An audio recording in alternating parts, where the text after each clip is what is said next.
State bank نے monetary policy کا اعلان کرتے ہوئے شرح سود میں 1% اضافہ کر دیا۔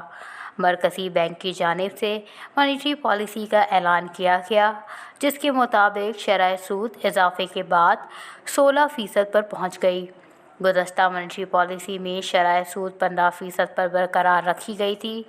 دوسری جانب ملک بھر میں ہفتہ وار بنیادوں پر مہنگائی کی شرح میں 0.48% اضافہ ریکارڈ کیا گیا۔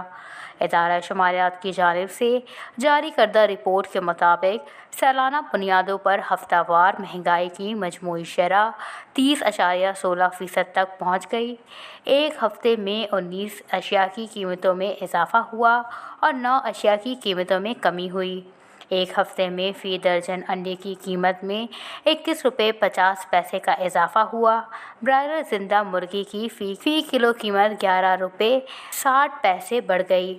ادارہ شماریات کے مطابق ایک ہفتے میں پیاز کی فی کلو قیمت میں 4.48، چینی کی فی کلو قیمت میں 1.20 کا اضافہ ہوا۔ آلو، تازہ دودھ، چاول، لہسن، بیف کی قیمتوں میں بھی اضافہ ریکارڈ کیا گیا۔